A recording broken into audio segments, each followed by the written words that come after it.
A aprovação de Flávio Dino para o STF deu o que falar e eu quero trazer alguns apontamentos, além do que a gente já tem visto aí pela internet, relacionando isso com a questão do Sérgio Moro, com quais são as consequências, as implicações da fala de Lula sobre o ministro comunista e sobre o voo da Dilma.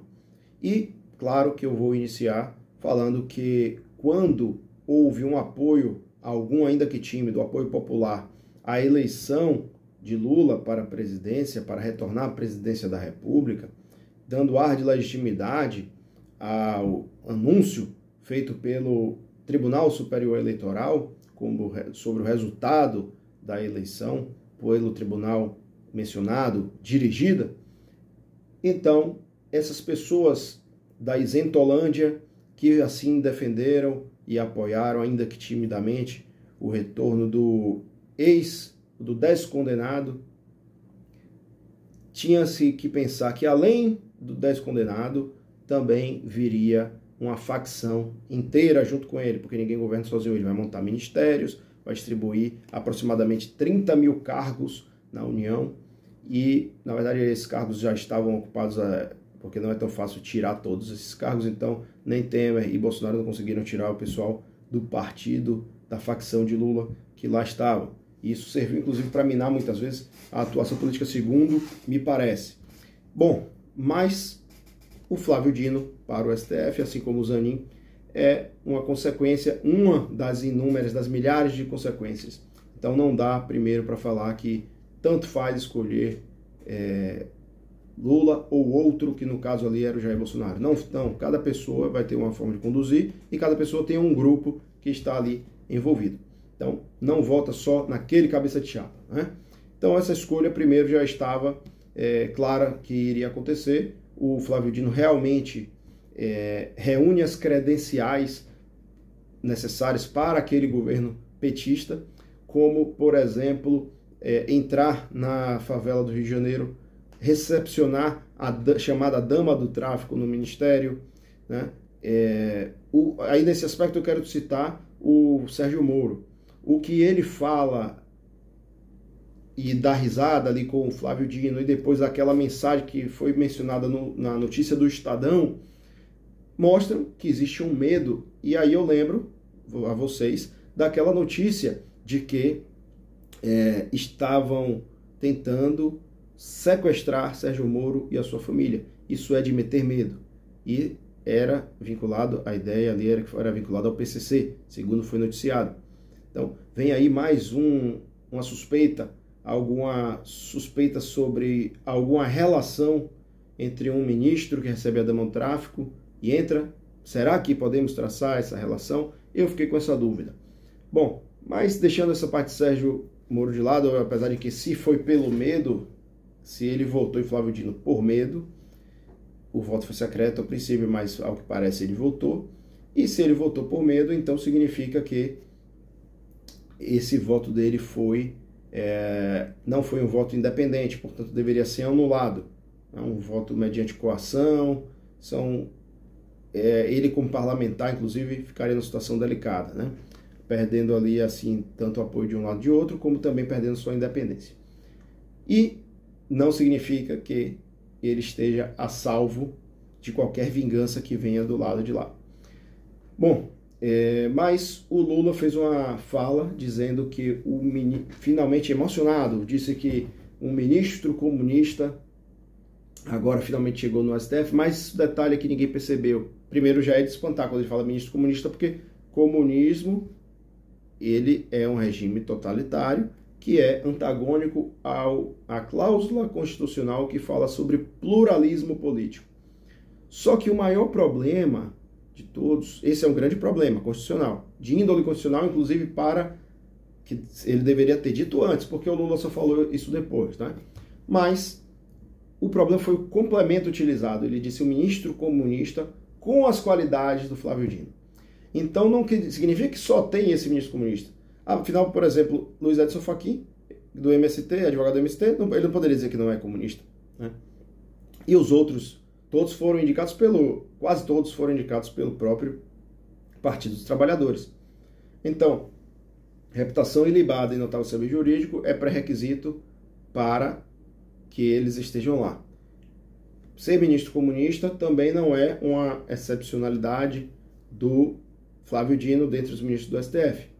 Mas quando ele fala com as qualidades do Flávio Dino, é isso que mais me preocupou. Porque as pessoas têm falado que ele é um político debochado, né? Que já ocupou vaga no parlamento, no executivo, já foi também magistrado, ou seja, judiciário, e agora retorna ao judiciário na cúpula do STF. Então, alguém que tem uma experiência nos 3 poderes, mas falam do deboche dele quando ele se manifesta ali publicamente no uso do seu cargo. Mas nós podemos traduzir isso para o sarcasmo que há quando ele fala, e esse sarcasmo tem algo que é muito preocupante, porque me parece, quando ele cita inclusive até a Bíblia, às vezes de um modo sarcástico, ele se apresenta talvez como uma pessoa amoral, e isso revela o maior compromisso com o comunismo, e até um viés anticristão, dadas as citações bíblicas que ele faz. E aí, na Globo News, e é um dos motivos que me trouxe a gravar esse vídeo, a Globo News falou, relacionou isso a Jair Bolsonaro e usou isso para criticar Bolsonaro, tentando restabelecer, atenuar o problema da fala de Lula e restabelecer como equivalentes a fala de Bolsonaro sobre ter um ministro terrivelmente cristão. Lembrando que parece realmente que são 2 religiões, né? O cristianismo é uma religião, o comunismo é outra, e são incompatíveis. Até porque o comunismo, no Manifesto Comunista de Karl Marx, ele já diz ali que é preciso destruir, esse é o verbo utilizado por Karl Marx, destruir qualquer religião. E o próprio materialismo histórico, para ser compreendido, ele precisa expurgar qualquer tipo de espiritualidade. Então é incompatível. Já o cristianismo, ele é compatível com respeito às outras religiões, porque ele se pauta na liberdade individual. Não há uma imposição para que as pessoas sigam essa religião. Você vai tentar levar ao convencimento as pessoas, mas você tem o dever de respeitar a escolha do outro indivíduo. Já o comunismo, ele não admite o pluralismo político. Basta você observar que em todos os estados comunistas, como Cuba, União Soviética, hoje ainda na China, só existe um único partido, porque não é admitido o pluralismo jurídico, e daí viemos a chamar de Estado-partido, porque torna-se uma coisa só, fundida ali naquela estrutura. Tá? Então, não há como comparar a ideia de ter um terrivelmente cristão com a ideia de ter um terrivelmente comunista, tá? Pelas incompatibilidades constitucionais. E a Globo News também tentou tratar como se fosse uma teoria da conspiração e desacreditar até professores universitários que falam do risco de um comunismo. Bom, mas é uma ignorância falarem disso se não fosse um ardil deles. E eu vou dizer por quê. Para se analisar o comunismo, nós temos que saber que existem várias roupagens para cada época, para cada circunstância histórica. E hoje estamos no contexto de globalização, um mundo extremamente complexo, o modo de produção transnacional, onde você produz algo, explora riquezas naturais, explora mão de obra em outro lugar, faz a montagem dos equipamentos e vendem. Esse modo de produção e as relações hoje muito mais aceleradas e mais dinâmicas gerou uma complexidade muito grande para a percepção do mundo, como ele é. Então, nesse contexto, o comunismo vai precisar ser interpretado desse modo. Então, vamos buscar entender quais são as principais características que definem o comunismo, para a gente saber se existe a possibilidade de já estarmos vivendo um início de uma era comunista no Brasil. E eu vou lhe dizer, a primeira característica é a coletivização dos meios de produção. Essa coletivização ela pode acontecer de vários modos. Pode ser o Estado efetivamente um CNPJ único dominando tudo? Pode, mas seria um regime totalitário mais difícil. Então pode ter uma forma fracionada, inclusive com a permissão para que pequenos empresários ou agricultores familiares, por exemplo, explorem isso e participem de modo integrado nessa cadeia produtiva.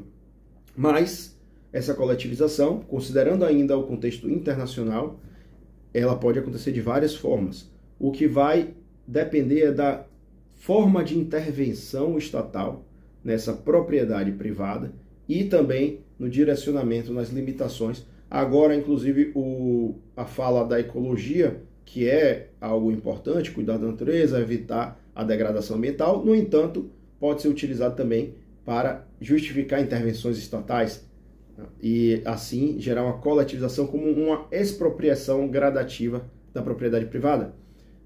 E aí vem uma terceira, eu já falei aqui da intervenção estatal, coletivização dos meios de produção, aí uma terceira seria a economia planificada. A planificação da economia, nós vimos grandemente sobre a justificativa de proteção da saúde durante a pandemia, por exemplo.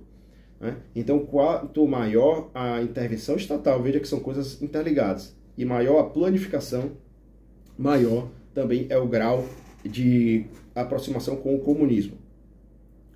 E quanto mais complexa a sociedade, quanto maior o número de ferramentas tecnológicas para dirigir a sociedade, maior é a aproximação com o comunismo, é claro. E qual é a outra característica que tem o comunismo, a quarta aqui que eu posso citar?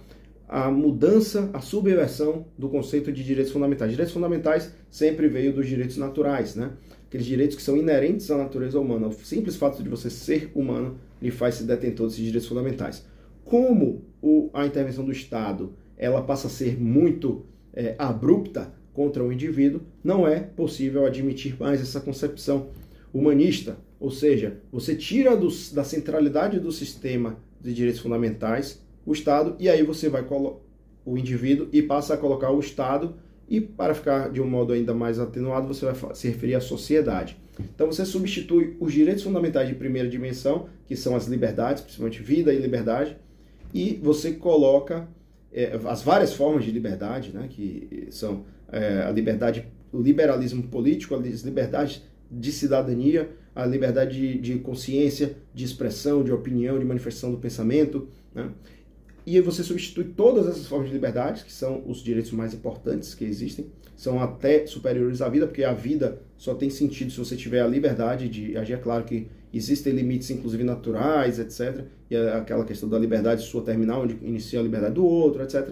Mas não pelo viés de que um Estado centralizado vai determinar esses limites.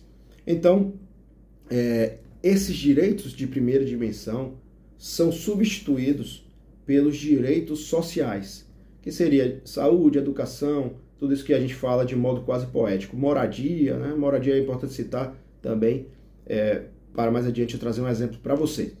Agora, qual é a justificativa que eles utilizam? Olha, não existe liberdade se você não estiver com a barriga forrada.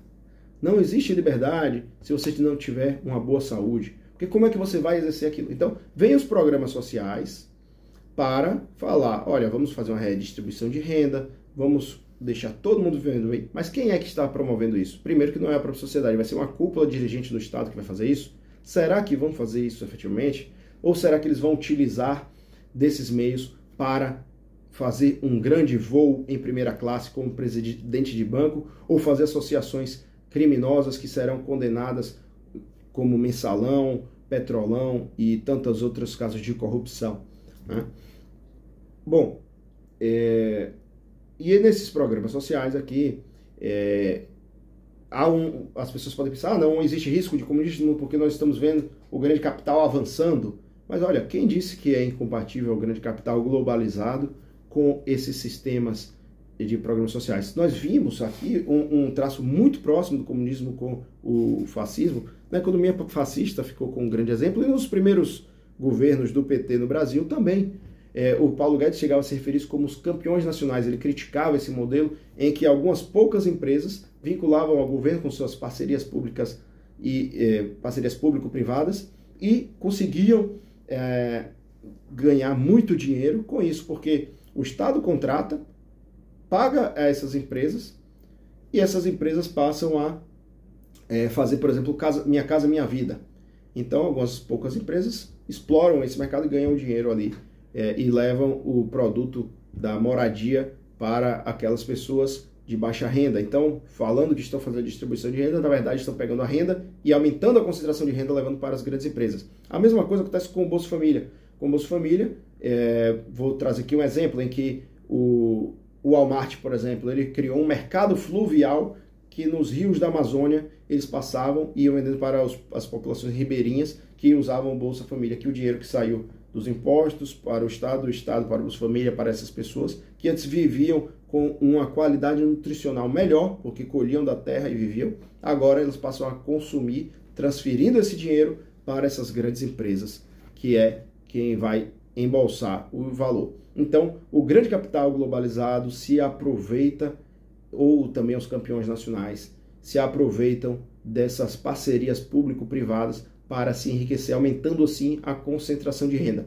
Só que, como há um grande avanço na tecnologia, isso dá um ar de que, e com o agro pujante, como nós temos, dá uma esperança de que as pessoas não vão faltar, passar fome, etc., vão ter algum acesso a um aparelho celular ou algum aparelho eletrônico, e com isso, como se estivéssemos avançando no sentido de um desenvolvimento ou de uma atenuação da desigualdade social, né? E, na verdade, a miséria continua assolando não apenas a miséria econômica, mas como a miséria também intelectual. Bom, e aí eu já citei o voo da Dilma, que voou em primeira classe e justificou que seria presidente de banco e que por isso não iria para uma segunda classe, ainda que ela tenha dito isso brincando e que ela tenha o direito efetivamente de voar, né, na primeira classe. Agora, ainda mais por ela estar ganhando 290 mil, segundo me consta, por mês, né, por ser presidente de banco.